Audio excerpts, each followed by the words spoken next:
Hello everyone. So in this video, we are going to go over the concept of limits that we saw earlier this week.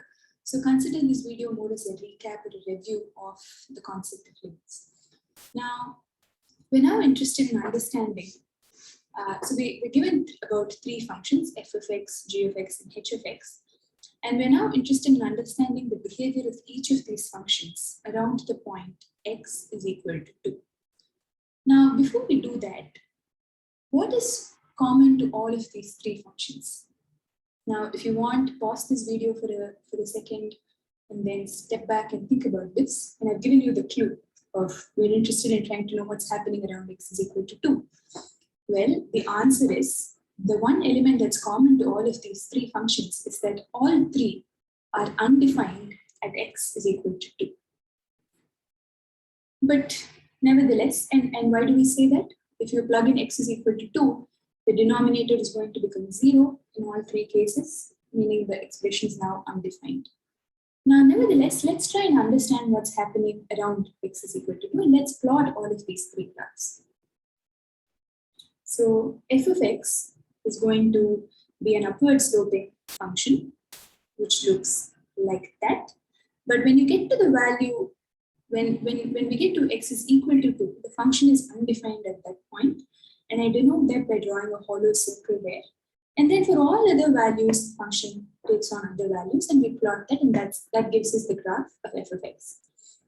Now, let's plot g of x. And we know that g of x is now undefined at x is equal to 2. But it's going to take on values of either -1 or +1, depending on the value of x. So for values of x less than 2, g of x is going to take on the value -1. And at x is equal to 2, the function is undefined. But for x greater than 2, g of x now takes on the value of +1. So this is how you plot the graph of g of x. And the final graph, h of x of 1 by x minus 2 the whole square, well, the function is again undefined at x is equal to 2. But for values of x really close to 2, the function takes on really, really large values. For very small values of x, we see that h of x is approaching infinity on either sides of 2.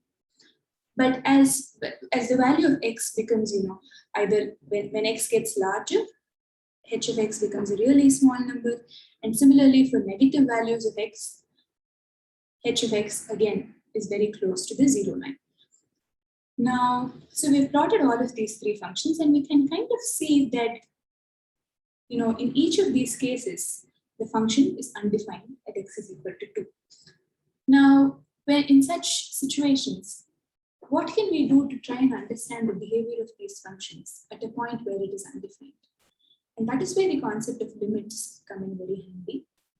And as we saw in class earlier this week, suppose you have a function, say f of x, and your input x approaches a value, say a. Your input approaches an input value a. Then if f of x approaches a real number, say L, then L is now the limiting value of f of x as x gets closer and closer to a. And this is formally written in this particular manner. So we say that as x gets closer to a, the limit of f of x is L, where L is any real value number. Now, let's go ahead and compute, let's look at a few examples where we compute limits, and we'll see how to go about the process. Now, we're given this question where this is a function that's given to us, root x minus 2 by x minus 4, and we're interested in finding the limiting value of this function as x gets closer to 4. Now, if you notice, the function is undefined at x is equal to 4, but we can still go ahead and figure out what's happening, what's the behavior of the function as we get really close to 4. And how do we want to get really close to 4? Well, we can approach 4 from the left-hand side and look at what's happening to f of x, which is precisely what I do here in this table, which has all its text in purple. So I start at 3.9, which is less than 4. And for 3.9 x, f of x is 0.2515823. Now let me move closer and closer and closer and closer to 4. But remember that I'm still lesser than 4. X is still lesser than 4 here. I'm approaching 4 from the left-hand side. And when you do that, you see that f of x values get closer and closer to a particular number, and that happens to be about 0.25. Now we kind of get a sense of what the limiting value of f of x is when you approach 4 from the left-hand side. Now let's approach 4 from the other direction, from the right-hand side. So we start at numbers greater than 4, but then we progressively move really close to 4. So we start at 4.1, and then we keep moving closer and closer and closer to 4. And correspondingly, you see the f of x values are also approaching or getting closer and closer again to 0.25. So in this particular example, the limiting value of f of x as x gets close to 4 is given by the number 0.25. Let's see another example where we want to find the limit of this function as h gets closer to 0. And I do the same thing. I approach 0 from the left and find the limit here. I also approach 0 from the right, and I see that this number tallies with what I see here. So the limiting value of this particular expression as h gets closer to 0 is 0.5. Now let's evaluate limits graphically. Let's try and understand how to find limits when we're just given graphs of functions. Now, if g of x is the function given to us and we're interested in understanding the behavior of the function as we get close to -1, now let's see what happens to g of x. As you approach -1 from the left, g of x approaches 3. As you approach -1 from the right, g of x is going to approach 3 again. So the limit here is 3. Similarly, in this particular example, as h tends to 2 from the left-hand side, h of x tends to -1. As h tends to 2 from the right-hand side, h of x again tends to -1. So the limit here is -1. Now there are a certain set of rules or operations with respect to limits.